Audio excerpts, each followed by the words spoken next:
Bismillahirrahmanirrahim. Alhamdulillah wassalatu wassalamu ala Rasulillah wa ala alihi wa sahbihi wa man walah, ma ba'd. Ahibati fillah, ikhwatal kiram, asyarat talabah rahimani wa rahimakumullah. Melanjutkan penyempurnaan penjabaran hadis Jabir radhiyallahu an, di mana Nabi sallallahu alaihi wasallam menggabungkan dua orang yang gugur dalam perang Uhud itu dengan satu baju dan memasukkan ke liang lahat dengan mendahulukan siapa yang lebih banyak hafalan Qur'annya. Baik, kemudian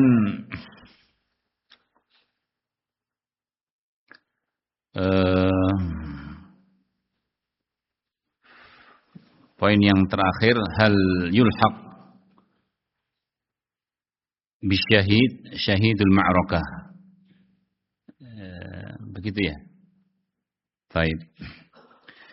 Apakah diikut sertakan di dalam menetapkan hukum bagi syuhada?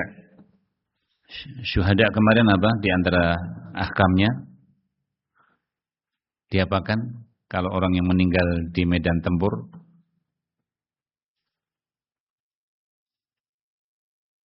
Diapakan, Mas? Ya dimakamkan, tapi tidak dimandikan, tidak disolati. Nah sekarang, apakah orang-orang yang dijuluki dengan syahid, yaitu seperti orang yang tertimpa reruntuhan, mati tenggelam, ya. Kemudian seorang ibu manakala melahirkan berujung kepada kematian, seorang membela diri, seorang membela hartanya, apakah diikutkan dengan syahidul ma'rakah, man qutila zulman? Hal yulhaq bisyahid syahidul ma'rakah man qutila zulman? Apakah seorang yang syahidnya itu terbunuh karena kezaliman diikut sertakan hukumnya seperti syahidul ma'rakah, orang-orang yang syahidnya gugur di medan pertempuran? Li'anna man qutila duna nafsihi fa huwa syahid, seperti pada hadis. Karena orang yang terbunuh membela diri itu juga syahid. Jadi misalnya dalam perjalanan dicegat orang, kamu bela kendaraanmu, bawa mobil, kamu bela untuk dirampok, tapi berakhir kepada terbunuh. Kamu bela diri kamu juga, apalagi misalnya bawa keluarga, kamu bela sampai terbunuh, itu juga syahid. Man qutila duna nafsih. Siapa yang bela diri, tapi bukan seperti yang Rasul sebutkan tentang dua orang muslim yang saling bertikai, ya. Kalau itu kan terjadi perseteruan dua orang muslim, ya. Al-qatil wal maqtul finnar, bukan itu pembahasannya orang yang dia terzolimi. Wa man qutila duna ahli fa huwa syahid. Barang siapa yang terbunuh karena membela keluarga. Misalnya dia jalan kemudian bawa istri, bawa anak, orang mengganggu sampai mungkin pada perkelahian terus meninggal. Syahid, dia syahid. Qala wa man qutila duna ahli fa huwa syahid wa man qutila duna malihi fa huwa syahid. Juga seorang yang terbunuh membela harta, walaupun sedikit, ya. Orang misalnya punya 100.000 dan itu uang dia, terjadi misalnya pembelaan terhadap hartanya sampai terbunuh misalnya. Jangan sampai orang mengatakan uang 100 kok dibelani sampai meninggal. Ya kita kan nggak tahu ya. Dan orang bisa saja mungkin dengan uang 100.000 itu memang uang dia yang itu harta yang besar bagi dia. Tapi terus terjadi apa? Suatu pembunuhan secara kezaliman. Fahal yulhaq bidzalik?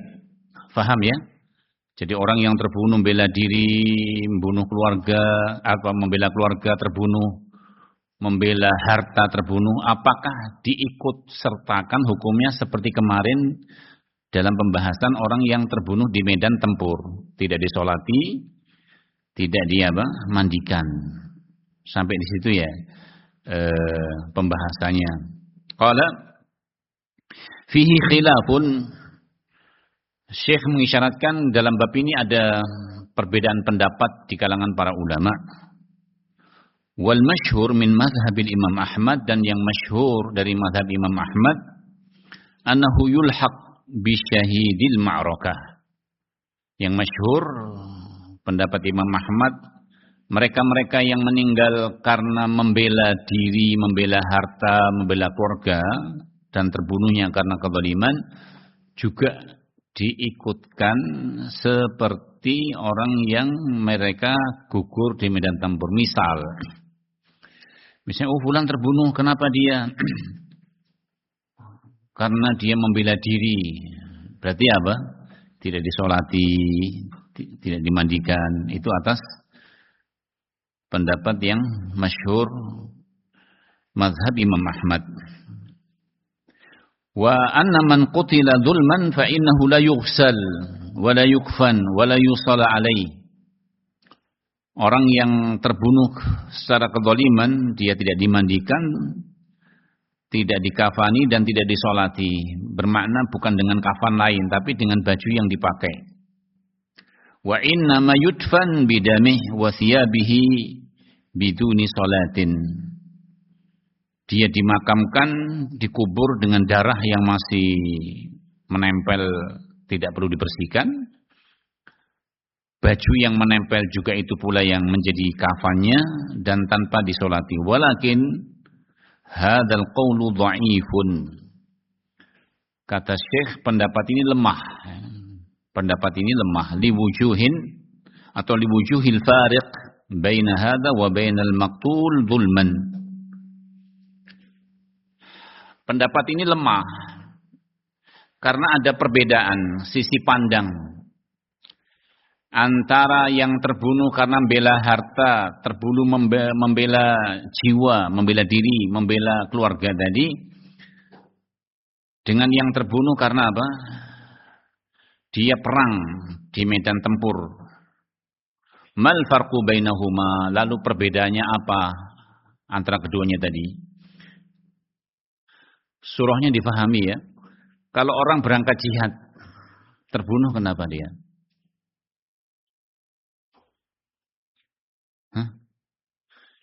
Ya emang siap mati kan gitu ya. Paham? Orang berangkat jihad itu, saya tuh nggak pengen mati tadi kok tiba-tiba mati di sana gitu. Ya, namanya orang mau jihad kan begitu ya. Orang yang mau jihad itu kan yang diniatkan apa? Terbunuh di medan tempur kan itu. Oh saya pengen cari harta rampasan perang karena nanti dikenal daerah yang dituju itu orangnya cantik-cantik supaya dapat apa? Tawanan kan begitu ya. Ya lain lagi nanti itu. Lain lagi. Berarti dia tidak mendapatkan apa-apa. Kecuali yang dia apa? Inginkan. Oh hartanya dikenal bagus-bagus. Pengrajin emas, pengrajin perak. Jadi nanti dapat ghanimah yang besar. Lain lagi tujuannya. Oh kalau nanti perangnya di sana itu gampang naik pangkat, reputasinya tinggi. Ketimbang kalau perang ke sana itu nggak ada kondang kan gitu ya. Paham ya? Misalnya kan orang diutus, ini mau perang kemana ini? Perang ke daerah pelosok yang nggak dikenal. Paling pulang nggak ada yang muji. Tapi kalau pulang perangnya itu ngelawan Romawi, ngelawan Persia, masya Allah kan pasukan handal kan gitu ya. Dipuji, disanjung, Kamu ngelawan Romawi, kamu ngelawan Persia, kan begitu ya. Ini pasukan-pasukan elit kan gitu ya. Paham? Tapi kalau yang dilawan itu mungkin orang-orang yang nggak dikenal, mungkin nggak dapat nama. Nah itu semua hal-hal yang juga bisa memalingkan dari apa? Jihad. Dulu Syekh Mukbir rahimahullah itu beliau apa istilahnya sangat akrab, dekat lah mengapresiasi para thalabah. Kadang misalnya datang soal, Syekh nasihati kami ini futur misalnya, kami ini jenuh. Kata Syekh kalau sudah mendapati kejenuhan, misalnya ada kabar daerah-daerah yang di situ dibuka perang, berangkat kamu. Karena jalan pintas menuju surga itu dengan perang. Iya. Jalan pintas untuk menuju jannah itu justru ya dengan perang. Tapi dengan niatan memang betul-betul di situ apa? Mengharapkan apa? Ridha Allah. Perang. Makanya Rasul sallallahu alaihi wasallam ketika menyebutkan sekian banyak keutamaan-keutamaan yang tidak bisa ditandingi kecuali kalau seorang apa? Berangkat dalam perang tidak memikirkan apa-apa, hartanya habis, nyawanya juga apa? Hilang. Itu baru. Orang pulang tidak membawa apa-apa. Nyawanya melayang, hartanya habis, dipakai untuk jihad fisabilillah. Awalan yang pertama, anna hadza qutila mujahidan fisabilillah. Perbedaannya, kalau yang perang meninggal itu qutila fisabilillah, mujahidan. Dia terbunuh. Mujahidan fisabilillah. Dia bersungguh-sungguh berjuang di jalan Allah.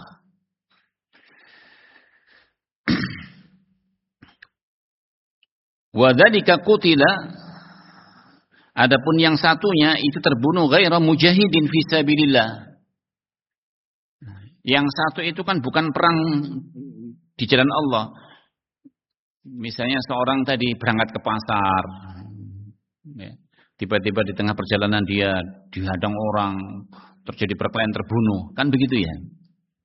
Atau rumahnya didatangi orang yang jahat, kemudian mau merampas hartanya, dia bela, kan bukan mujahidan fisabilillah, tapi dia bela hartanya, dia bela dirinya. Paham? Itu perbedaan pertama ya. Yang satu terbunuhnya mujahidan. Dia berjihad di jalan Allah. Yang kedua, tsaniyan, anna hadza huwa alladhi arada nafsahu lil qatli liyuqtal fi sabilillah. Seorang mujahid, seorang yang gugur di medan pertempuran, dia yang menawarkan dirinya, mempersiapkan dirinya untuk terbunuh di jalan Allah.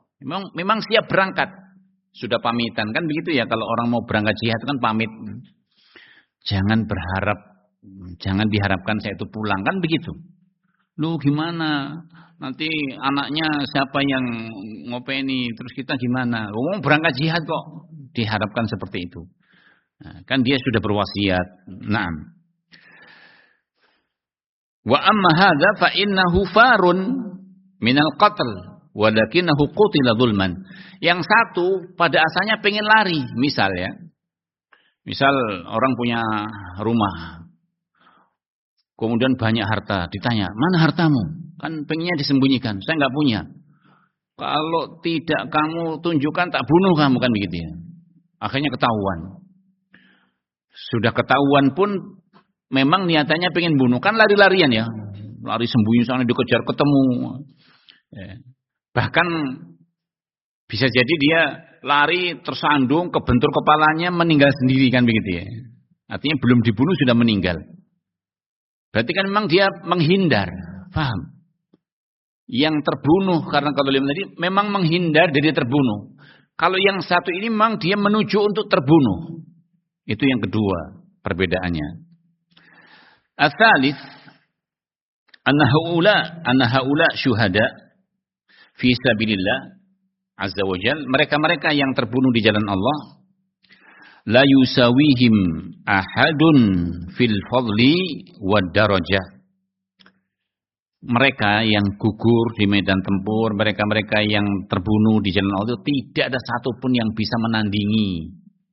Siapapun yang bisa menandingi tentang amalannya. Walaupun misalnya seorang alim tidak bisa menandingi. Makanya tadi dikatakan bahwa jalan pintas menuju surga, sesungguhnya kalau ada di sana pertempuran yang syar'i, jihad fisabilillah, itu seorang bisa terjun, kemudian membaur di situ, kemudian seorang terbunuh di situ, maka itu luar biasa.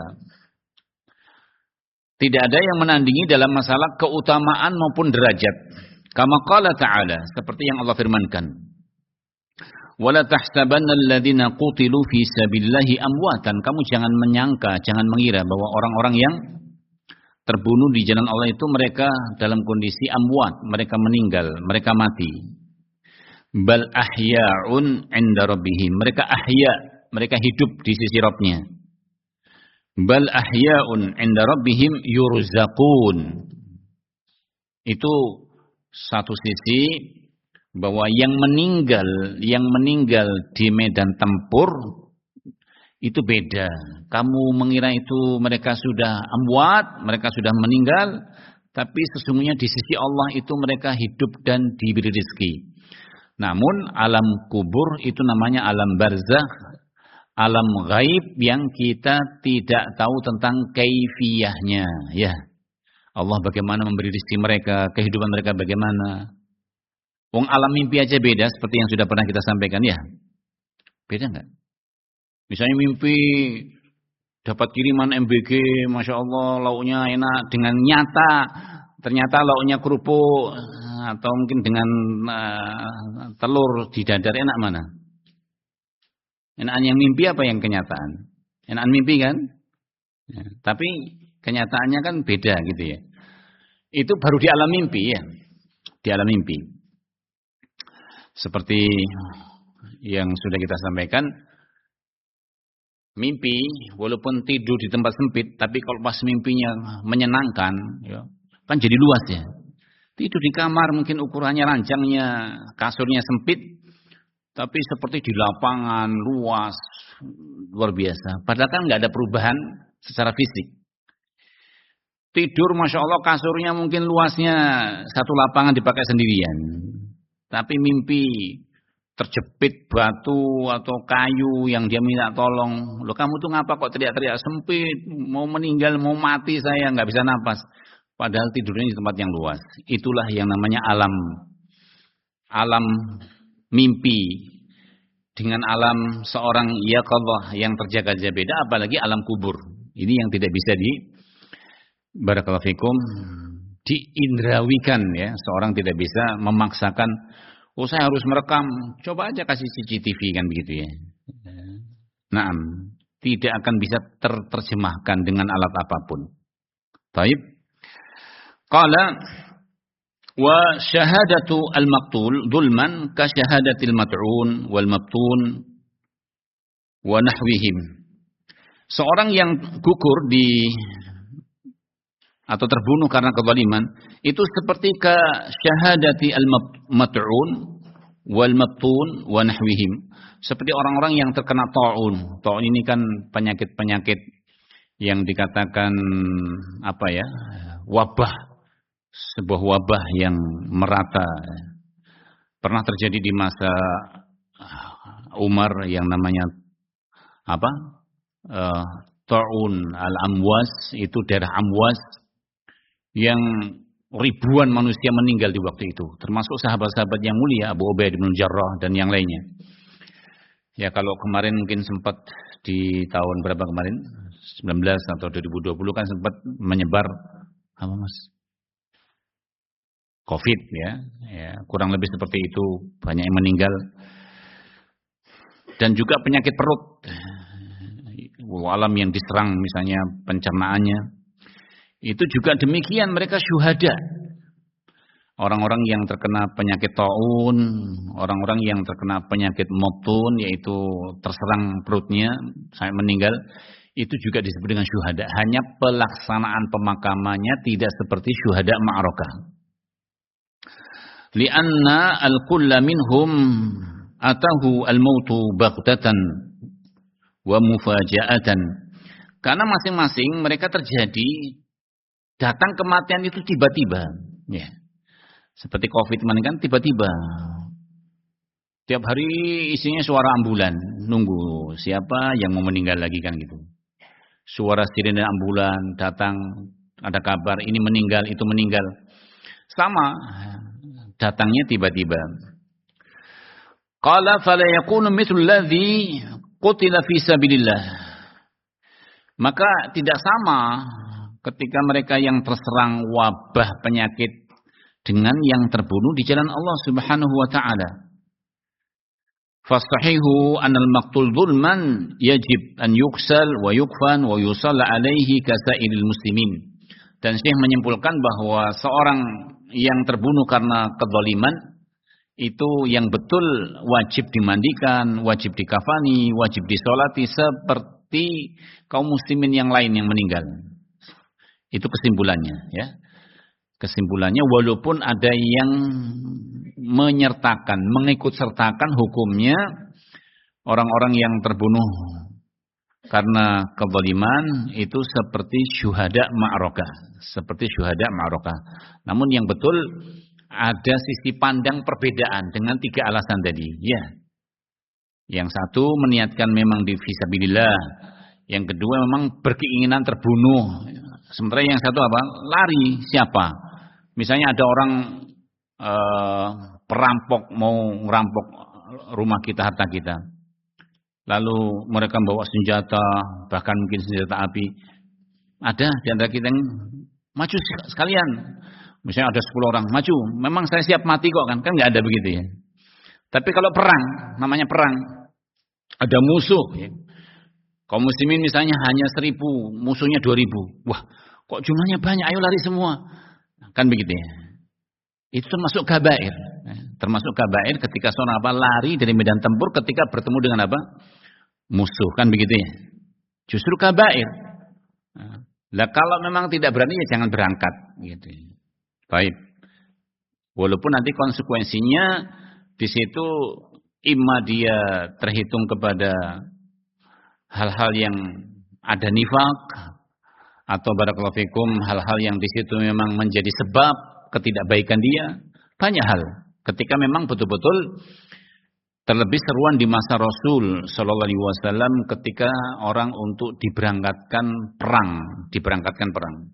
Tsumma qala fa'idatun qala al-ulama asy-syahid idza baqiya hayyan thumma mat ba'da dzalik fa innahu yathbutu lahu ahkamu ghairihi min at-taghsil wa takfin wa shalah alaihi. Syahid, seorang yang syahid ketika dia masih hidup kemudian setelah itu meninggal, artinya orang berangkat jihad ya mungkin terkena senjata kemudian pulang tidak lama meninggal di situ, maka ditetapkan hukum ahkam ghairih. Ahkam ghairihi seperti kaum muslimin yang lain ya, dimandikan, dikafani, disolati. Lakin idza qutila fi nafsil ma'rakah. Namun kalau terbunuhnya itu di medan pertempuran. Ya misalnya ada ada camp, ada di situ kompinya atau ada tempat berkumpulnya, dievakuasi misalnya. Medan pertempurannya di situ mungkin 1 kilo dari jarak tempat camp pasukan. Dievakuasi kena panah atau mungkin kena pedang, atau kalau sekarang mungkin ya kena peluru dan seterusnya, meninggal di situ. Bukan pas di medan pertempuran, tapi di daerah tempat di mana dia dievakuasi. Maka tetap di situ diberlakukan hukum syuhada kalau di ma'rakah. Tapi kalau dibawa pulang, bawa masuk rumah sakit, tiba-tiba meninggal, maka dihukumi seperti hukum yang lain tadi, disolati, dikafani dan dimandikan. Qala lakin idza qutila fi nafsil ma'rakah fa innahu la yuksal wa la yukfan wa la yusalla alaihi. Qala dhahrul hadis annahu la yuksal walau kana alaihi janabah. Kemudian berikutnya ahkam yang lain yang zahir pada hadis ini, seorang tidak dimandikan walaupun dia itu sedang junub, perang junub. Ya, mungkin malamnya mimpi basah, ya mungkin. Terus perangnya pagi, belum mandi misalnya, dalam kondisi junub dia. Dalam kondisi junub. Yang zahir juga tidak dimandikan. Makanya para ulama di dalam bab memandikan jenazah itu kan ada dua sisi pandang. Memandikan jenazah itu mimbab taharah anil hadas. Memandikan jenazah itu pembahasannya dia itu dimandikan untuk terangkat hadas atau bab dalam hal memandikan jenazah itu misalnya kayak tabarrud, ya, bersuci. Bersuci kan ada dua, bersuci bermakna supaya bersih seperti mandi ketika mau sholat Id, ya, mandi. Dia bersuci mandi, tapi bukan bersuci dari hadas, ya. Misalnya mandi Jumat kan begitu, man ghassala yaumul jum'ah ghasal janabah. Siapa yang berangkat sholat Jumat seperti mandi junub padahal dia tidak junub, ya. Berarti kan mandinya apa? Mandinya mandi bersuci supaya bersih, ya, supaya bersih bukan karena junub. Baik. Kembali bahwa zahirul hadis annahu la yuksal walau kana alaihi janabatan. Wa wajhu, sisi pandangnya, an Rasul sallallahu alaihi wasallam mastafsala. Karena Nabi tidak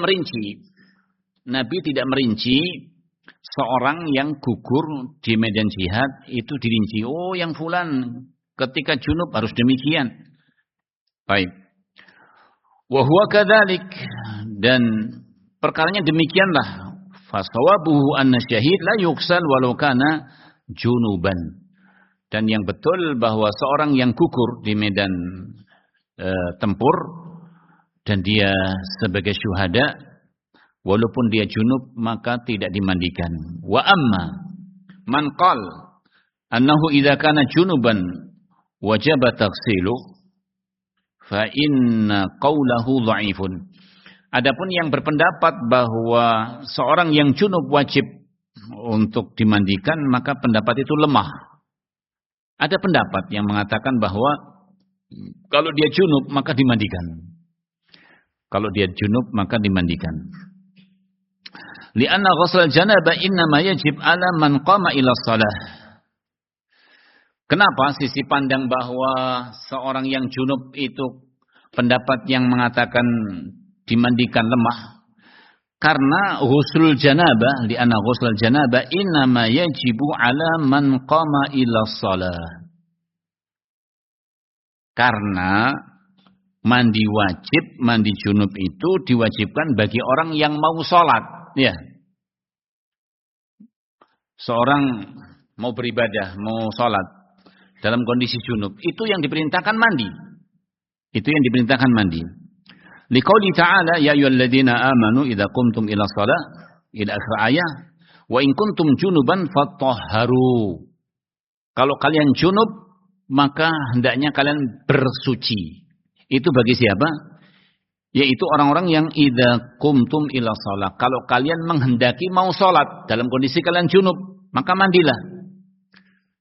Maka mandilah. Wa hal haula alladzina qutilu yaqumuna ila shalah. Maka Syekh memberikan pertanyaan. Apakah orang-orang yang terbunuh di medan tempur, yang junub tadi, mau berangkat salat atau mau dimakamkan? Kan begitu ya. Mereka pihak yang terpanggil untuk sholat, kan tidak. Sehingga apa perlunya mereka diwajibkan mandi? Kan begitu ya. Paham ya? Jadi ayat ini istilahnya wajih. Artinya di dalam tafsir itu tidak semua orang barakallahu fikum memiliki kemampuan. Dikisahkan oleh Imam Ibnu Jarir At-Tabari rahimahullah dalam tafsirnya, ada kisah ahadul umara itu sa'ala wazirahu. Jadi seorang amir itu menanyakan perihal kepada wazirnya, kepada menterinya. Tentunya kalau menteri itu kan ada pakaian khusus, ya, ada kedudukan khusus. Di antara pertanyaannya ialah tentang firman Allah Subhanahu wa taala, "Kulla yaumin huwa fi sya'an." Kulla yaumin huwa fi sya'an. Setiap harinya Allah itu fi sya'nin, berada pada urusan. Apa maksudnya? Nah, si wazir tadi, si menteri tadi, dia dalam kondisi istahmalahu, meminta ditunda, tolong ditunda. Saya tidak bisa menjawab. Pulang ketemu budaknya, gulam aswad. Pulang ketemu dengan budak yang hitam. Budak hitam lagi.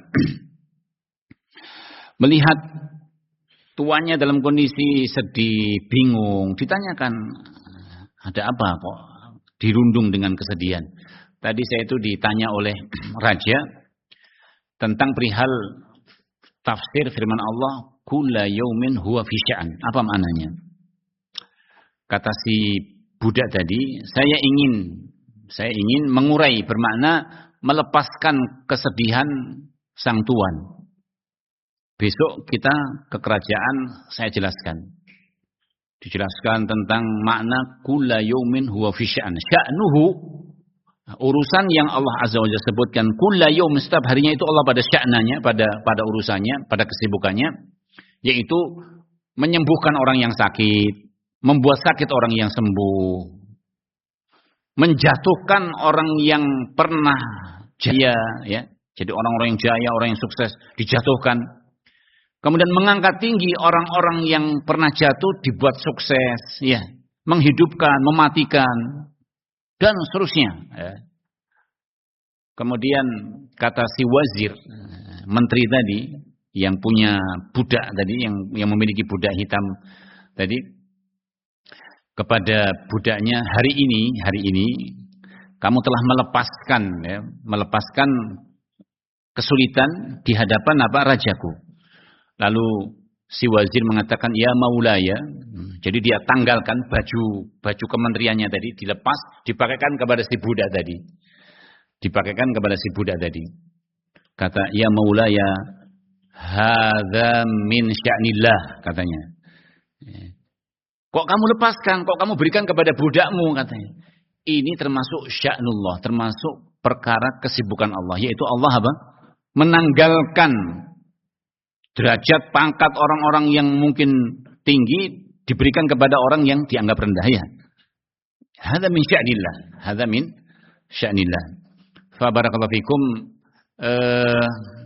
sehingga kalau mungkin kita ketahui bahwa ilmu perkembangan zaman itu tidak menutup celah bagi orang-orang ajam itu memiliki potensi mereka menjadi orang-orang yang kompeten di dalam bidangnya. Jadi jangan kecil hati, jangan merasa kami bukan Arab,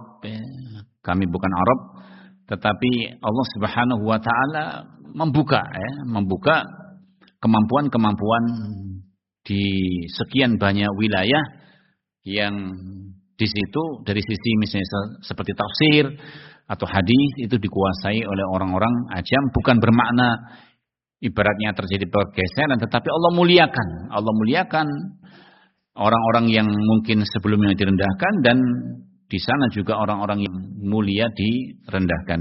Baik, kita kembali kepada pembahasan tadi. Qala wa hal haula alladziina qutilu yaqumuna ila shalah wa amma istidlalu ba'dihim fil qissatil masyhurah. Adapun pendalilan sebagian mereka pada kisah yang masyhur, fi Hamdalah alladzi qutila fi Uhudin syahidan. Adapun berkaitan dengan kisah yang masyhur bahwa Hamdalah yang terbunuh di perang Uhud syahid, ghasalathul malaikah. Hamdalah itu dimandikan malaikat. Jadi kisahnya ada sebagian sahabat yang terbunuh di perang Uhud itu katanya dimandikan malaikat. Fa inna hadza ala taqdiri thubutil qissah. Kata Syekh, dianggap misalnya kita mengatakan kisahnya betul, ya. Dianggap misalnya kisahnya betul, qala la yadullu ala anna man kana junuban, tidak menunjukkan bahwa seorang yang dalam kondisi junub wajaba an yughsal. Tidak ada di situ sharih yang menyatakan bahwa orang yang junub itu wajib dimandikan. Difahami ya? Ala takdir apa? Subut al-qissah. Jika dianggap bahwa kisahnya benar. Baik, kita kembali pada pembahasan bahwa dalil sebagian yang mengatakan bahwa orang yang junub saat gugur di medan pertempuran itu dimandikan berdasarkan kisah Hanzalah yang dimandikan malaikat.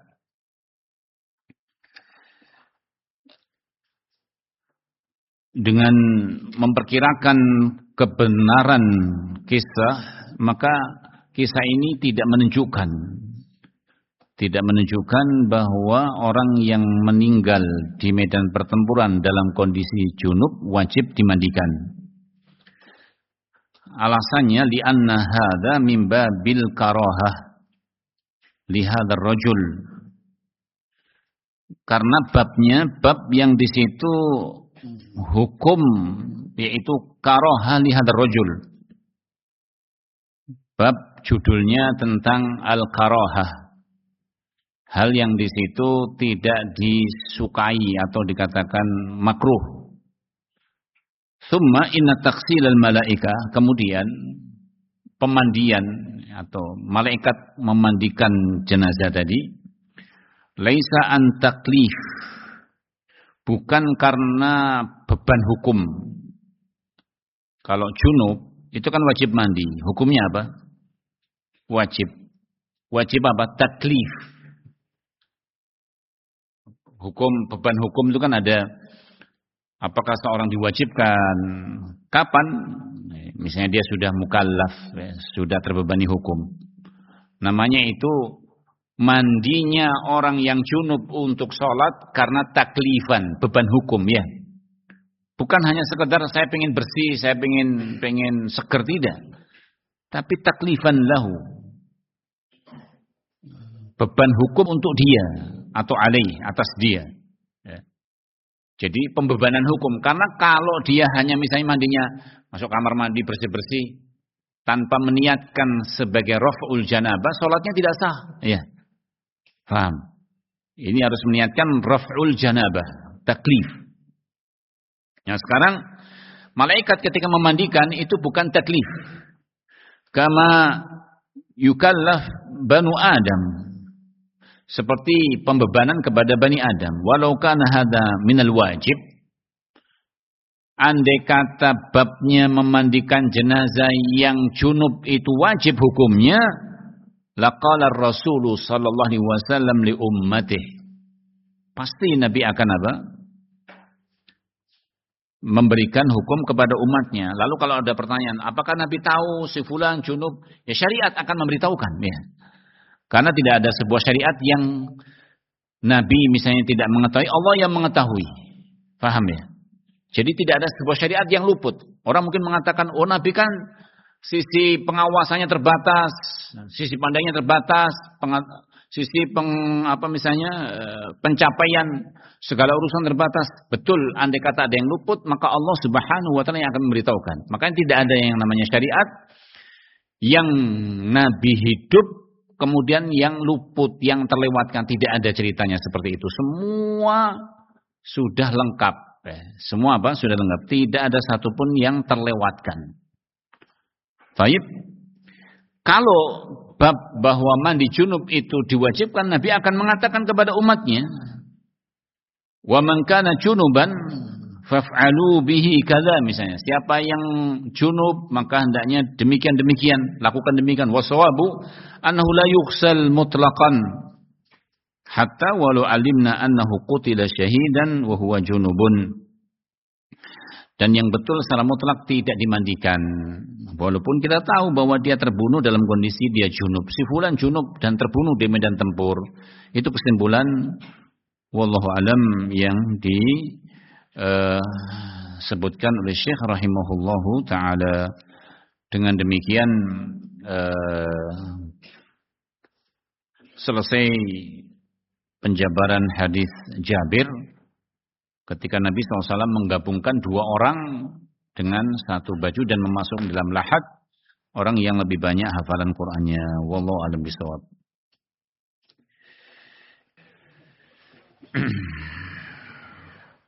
Apa hukum arisan menabung dengan cara berkelompok? Kalau tidak ada unsur penipuan, unsur saling merugikan, tidak mengapa ya dikumpulkan ya, misalnya arisan masing-masing mengumpulkan misalnya 110 orang mengumpulkan 100.000. Kalau 10 orang mengumpulkan 100.000 terkumpul berapa, Mas? 10 orang mengumpulkan 100 ribuan terkumpul jadi berapa? Nah, 100 juta. Oh, Masya Allah, banyak banget. Saya juga pengen gitu. Kalau ada orang, 10 orang, terus masing-masing mengumpulkan 100.000. 1 juta ya, bukan 100 juta ya. Nah, mungkin per pekan atau per bulan diundi dari 10 orang tadi keluar nama fulan. Dia yang ngambil, kan gitu ya. Berarti kan dia punya utang ke temannya. Jangan ngambil terus lari, nggak mau ikut lagi. Saya sudah ngambil, alhamdulillah. Saya pertama kali yang dapat terus pergi. Itu namanya kecurangan. Ya. Namanya terjadi kecurangan. Tapi boleh.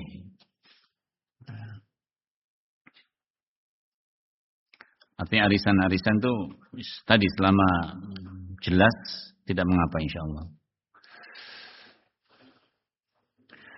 Apakah ada seorang sahabat yang takut ikut perang kembali? Barakallahu fikum. Ilmu yang kita dapatkan dari para masyayikh, tentunya sumbernya Quran hadis. Jangan berbicara terhadap sahabat sesuatu yang mengandung tanakus, mengkritisi. Ini kan kalimat seperti ini kan tidak sopan, tidak santun. Tidak ada yang namanya sahabat takut perang. Tidak ada sahabat yang dikatakan munafik, kan begitu ya. Tutup kalimat-kalimat seperti. Tapi kalau orang bertanya, adakah orang di zaman Nabi yang hidup di zaman Nabi kemudian mereka takut perang? Ya mungkin, ya.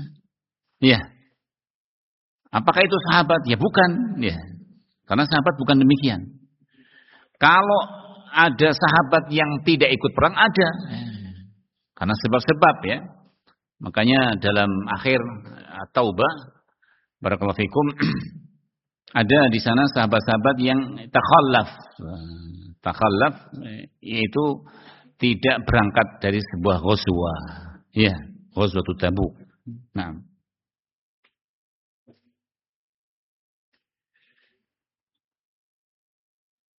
Ingat Mas namanya Mas? Nama sahabat yang tidak ikut perang. Kemudian Allah berikan hukuman. Siapa? Ingat tidak? Nah itu jangan terus di benak kita. Ada apa yang kok iman banget ya? Tidak. Itu sebuah kisah yang tidak ada sedikit pun nilai untuk mengkritisi, menjatuhkan reputasinya. Tidak. Kisah diabadikan. Karena kalau Allah barakallahu fikum dengan kisah itu menjatuhkan nama mereka, tidak Allah kisahkan. Allah abadikan di dalam Al-Quranul Karim walaupun dengan tidak penamaan penyebutan. Nah, siapa? Saya bantu ya.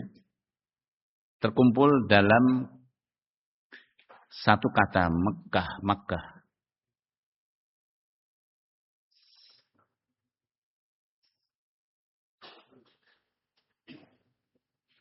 Nah,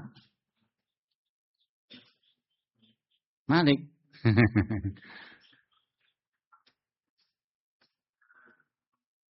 Bukan Malik lah.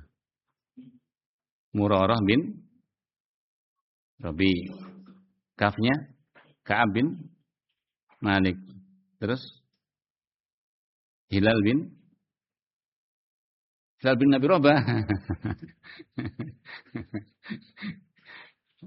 Hilal bin Umayyah. Baik, Allah musta'an. Ya dihafal ya. Baik, ada seorang yang sedang nongkrong, duduk. Tiba-tiba ada tawuran dan dia pun terbunuh karena dikira dia ikut dan menjadi musuh yang membunuhnya. Apakah dia termasuk mati syahid? Dengan catatan ya, misalnya dia bukan termasuk yang sedang ada keramaian tawuran, dia malah ke situ, ya mengkhawatirkan. Tetapi misal ada orang-orang lagi tawuran lewat, kemudian dia bawa motor, kemudian tiba-tiba terbunuh, insya Allah yurja, tergolong kepada syahid. Nah, tapi kalau sedang ada rame, kondisi genting, malah dia nonton, ya, wallahu alam kalau yang seperti itu.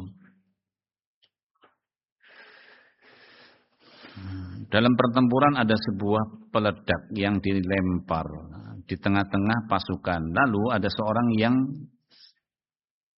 sigap mendekap peledak itu, kemudian mati. Apakah dia mati bunuh diri? Ya iyalah, peledak kok disergap ya, supaya tidak meledak ke tempat lain gitu, meledak ke dirinya. Ya dihindari seperti itu mestinya. Atau misalnya ada tank, dia halangi pakai badannya, tembak saya saja kan, jangan yang lain. Ya jur kan gitu ya. Nah, bukan demikian. Apakah boleh untuk remaja membayangkan hal-hal masa depan seperti rumah tangga? Apakah itu normal? Ya sebatas yang normal boleh-boleh saja ya. Nah. Tapi bagi para syabab ya hendaknya difokuskan ya. Alhamdulillah para orang tua kan tidak membebani. Fokus belajar, semoga bermanfaat.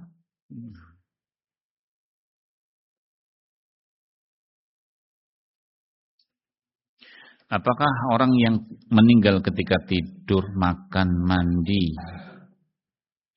itu mati syahid? Tuh nggak dengar apa tadi penjelasannya? Man qutila duna malih wa man qutila duna nafsih duna ahlih. Apakah salafi itu literaris dalam menafsirkan ayat dan hadis? Yaitu menggunakan literatur. Nah, ya literaturnya kan banyak ya. Ada di situ tafsir. Dia mumpuni mungkin dalam masalah bahasa. Kan namanya bahasa Arab. Itu kan dipelajari. Ya ada literaturnya. Bukan kemudian terus misalnya orang rekayasa tidak. Ini kalimat begini kira-kira ada nyambungnya tidak misalnya dengan. Kalau kan ada sisi istilah bahwa istilah sesuatu itu mesti apakah sesuai dengan lughah atau uruf kan begitu ya. Ini istilah itu nyambungnya dengan uruf atau istilah itu nyambungnya dengan syariat ya. Mustalahat. Makanya contoh begini. Orang-orang yang mereka memaksakan sifat-sifat Allah. Allah marah, ya. Paham? Allah marah. Marah itu kan definisi yang jami' mani'. Definisi marah. Marah adalah membawa tongkat dipukulkan ke kepala. Gak akan pernah definisi yang menjabarkan, mendefinisikan marah itu apa. Paham? Tapi dipahami tidak marah? Marah dipahami enggak? Paham kan? Tapi tidak bisa didefinisikan. Nah, dan muhal, sesuatu yang muhal. Nah, kalau mendefinisikan saja individu manusia, sulit. Enggak mungkin kita bisa menerjemahkan dengan sempurna. Lah kalian itu loh, kan makhluk sementara Allah apa? Khalik. Lebih-lebih lagi Allah tidak bisa disamakan marahnya Allah dengan marahnya apa? Manusia. Paham? Contohlah misalnya marahnya anak-anak dengan marahnya bapaknya. Beda enggak, Mas? Abi kalau marah dengan kamu marah beda enggak? Beda kan? Umi marah, Abi marah, kan beda kan? Paham? Tapi marah, coba didefinisikan, bisa didefinisikan apa itu marah? Marah adalah bawa pisau ditusukkan ke badan gitu. Iya, kan nggak bisa. Marah adalah suaranya wow, teriak-teriak, marah. Makanya orang kalau laki-laki misalnya, kamu perempuan kayak perempuan, marahnya cuma berani mulut. Coba dengan tangan kan gitu ya. Marah cuma pakai mulut aja. Coba bisa nggak dengan tangan? Ya. Ya jangan betulan. Ya. Paham? Ini orang-orang filsafat memaksakan bahasa ya, yang bergaya pinter bahasa. Syariat, alhamdulillah, akal itu dengan kapasitasnya, dengan bimbingan syariat itu terarah, terukur. Ya. Allah mencintai, kan begitu ya? Yuhibbus sabirin, yuhibbul muhsinin, mutawakkilin dan yang lainnya. Allah cinta. Tahu cinta? Definisinya cinta itu apa? Mencintai, mengasihi. Cinta adalah kalau ada perempuan ngasih bunga kepada laki-laki gitu. Atau perempuan laki-laki ngasih bunga pada perempuan. Ya, tidak bisa didefinisikan, tapi maknanya kan ada, maknanya bisa dipahami. Paham ya? Mau dipaksakan, diterjemahkan, enggak mungkin. Makanya mereka meniadakan. Mereka apa? Meniadakan dan menetapkan seolah-olah sesuatu yang rasional katanya, yang sesuai masuk di akal. Kudroh, kemampuan. Karena itu para ulama menggunakan hal-hal yang ada pada mereka. Kata mereka, kami tidak menolak iradah, tidak menolak kehendak, kami tidak menolak kudroh. Kami menetapkan ilmu. Terus kenapa kalian misalnya menolak tentang sifat Allah, ghadab, sifat Allah mencintai? Itu enggak mungkin ditetapkan bagi Allah. Karena itu sifat manusiawi. Tolong terjemahkan apa itu mencintai, tolong terjemahkan apa itu marah. Kan enggak ada. Paham? Makanya ini barakallahu fikum, para ulama mereka punya literaturnya, relnya, membahasnya itu ada. Jangan keluar. Ya kalau keluar masing-masing bebas, itulah yang nanti liar. Agama ini kan ada aturan. Coba lihat bagaimana para sahabat ketika menerima pengajaran dari Nabi SAW. Makanya Abu Bakar sangat marah ya, ketika ada ucapan Nabi dibandingkan dengan qala fulan. Begitu juga terus generasinya para tabi'in. Saya katakan ini qala Allah, qala Rasul, kalian mengatakan qala fulan. Kan kayak dibandingkan ya. Seperti dibandingkan. Nah, yang lucu lagi orang-orang yang katanya menafsirkan suratul Fatihah. Suratul Fatihah itu kan termasuk kalamullah ya. Kalamullah apa? Sifatun min sifati ghair apa? Ghair makhluk. Itu kalamnya. Al-Quran termasuk kalamnya. Taurah, Zabur, Injil. Itu kalamullah. Kemudian ketika Al-Fatihah, giliran sampai pada ayat misalnya iyyaka na'budu wa iyyaka nasta'in. Hanya kepadamu ya Allah kami beribadah dan hanya kepadamu kami meminta tolong. Kata mereka lucu, kok Allah yang berfirman, Allah pula yang minta tolong. Ya kamu yang lucu kan gitu ya. Kamu saja yang lucu, kamu saja yang enggak nyampe. Itu kan firman Allah Azza wa Jal yang khitabnya kepada manusia supaya substansi daripada kalimat itu hanya kepadamu ya Allah kami beribadah dan hanya kepadamu kami minta tolong. Bukan Allah yang mengatakan hanya kepadamu ya Allah. Allah mengkhitabkan diri sendiri, kan tidak mungkin seperti itu. Enggak ada ulama satupun yang menafsirkan seperti itu. Makanya kata sebagian mereka suratul Fatihah itu dihadiahkan kepada apa? Hambanya dan bukan lagi milik Allah. Al-muhim ruwet macam-macam diolah sampai sedemikian rupa yang seorang, makanya mohon maaf ya, ada istilah ya. Ada istilah kadang-kadang orang itu dianggap Masya Allah sudah di mana gitu ya. Di antara bentuk-bentuk nyelenehnya orang itu, dianggap pakar, dianggap luar biasa. Itu kalau dia ngomong, dia sendiri nggak paham, yang diajak ngomong juga nggak paham. Itu baru intelektual tinggi. Nah terus agama mau dibawa kemana? Kalau kita saja yang mau ngomong tidak paham dengan apa yang mau disampaikan, dan yang disampaikan juga nggak paham, apakah agama mau dibawa seperti itu? Nah, apakah boleh menafsirkan ayat dan hadis secara apa ini metaforis? Apa ini? Kemarin sempat ada sebagian tulisan yang menyatakan mungkin bahasanya tolong ya, ini kita khawatir mungkin pada sebagian anak-anak kan di dalam mengemas ataupun memahami bahasa, saya sendiri juga dengan beberapa istilah sudah banyak yang lupa ya. Apa ini? Siapa penanya? Metaforis apa? Dengan cara bagaimana ini? Kalau literatur ya ada literaturnya ya. Artinya kalau di dalam satu pembahasan, artinya masing-masing diberikan kebebasan, terus tidak ada aturan ya tidak boleh. Ada, makanya contohnya lah ya Majelis Taruna Al-Quran yang katanya setiap hari yang dibahas tafsir.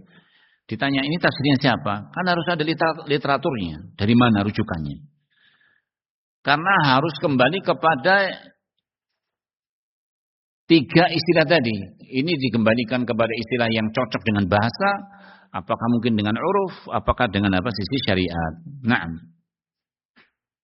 sehingga orang tidak boleh liar, tidak boleh masing-masing menerjemahkan, masing-masing menafsirkan. Wallahu alam, itu yang bisa kita sampaikan. Semoga memberi manfaat. Nah, dan tentunya kita banyak-banyak memohon kepada Allah. Ya. Artinya tingkat kecerdasan seorang itu juga bukan jaminan. Untuk melihat mungkin kisah-kisah yang sudah berlalu di kalangan para orang-orang yang tergelincir, orang-orang yang jatuh pada kesesatan itu bukan orang-orang yang tidak pinter ya. Bukan orang-orang yang dikatakan secara IQ itu rendah. Mereka orang yang sisi kepintarannya luar biasa, tapi dalam kondisi tidak mengikuti jejak alur yang difahami oleh para sahabat. Makanya Aisyah kan ditanya, seorang wanita yang berasal dari Harura. Ini benih-benih Khawarij. Yang mereka mengandalkan kepada rasionya. Mereka tanya, kenapa sih orang yang perempuan kalau datang masa tidak sucinya atau haidnya itu, kenapa yang diperintahkan itu mengqadha puasa dan tidak mengqadha salat? Aisyah apa jawabannya? Dulu kami di masa Nabi itu juga terjadi. Nabi memerintahkan kami untuk mengqadha puasa dan tidak mengqadha salat. Sudah cukup kan begitu ya? Itu sesuatu yang menunjukkan kepada ketundukan, kepatuhan, dan di mana seorang berserah diri kepada Allah dan Rasulnya. Ya. Nah, adapun mungkin nanti kalau dijabarkan hikmahnya macam-macam, mungkin itu tambahan supaya menambah keilmuan, menambah ketentraman. Tapi kalau orang misalnya mendapatkan ya, mohon maaf ya, bahasa-bahasa, kenapa sih Allah mengharamkan babi? Setelah diteliti katanya sih ada bahasanya cacing pitanya, itu bisa dijinakkan terus jadi halal, kan begitu? Kan tidak, tetap. Kunci pertama yang harus dipegang oleh seorang ialah ketundukan ya, tunduk kepada syariat. Itu luar biasa. Al-istislamu wal inqiyadu lillah. Tunduk, patuh itu tidak bisa dihargai. Tidak bisa dihargai dan tidak bisa diwakili oleh seseorang. Makanya seorang ketika tunduk patuh kepada Allah Subhanahu wa taala itu sudah modal utama. Lalu kemudian seorang kemudian meneliti, melakukan riset penelitian, kemudian mendapatkan sekian banyak mungkin alasan-alasan, semakin menambah ketentraman ya.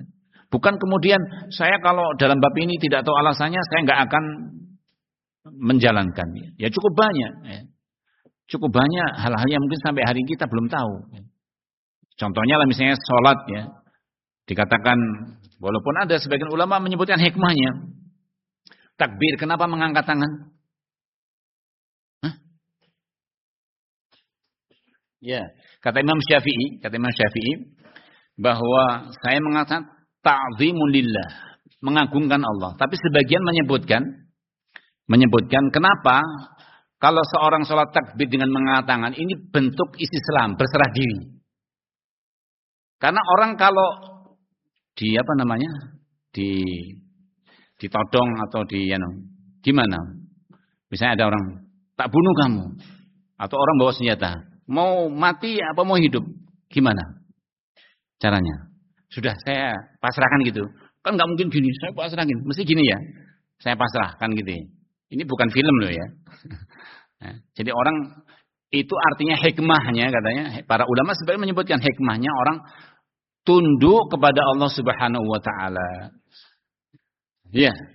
Allahu Akbar, kalimat Allahu Akbar menunjukkan bahwa segala sesuatu itu tidak ada lain kecuali hanya Allah, bermakna apa? Dunia dia tinggalkan.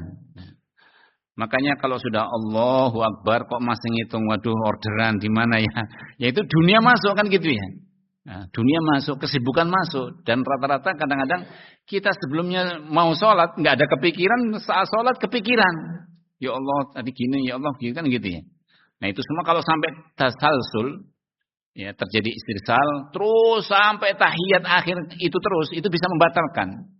Paham? Jadi ya dibuang. Kadang orang dalam kondisi terjadi apa? Perseteruan, setan.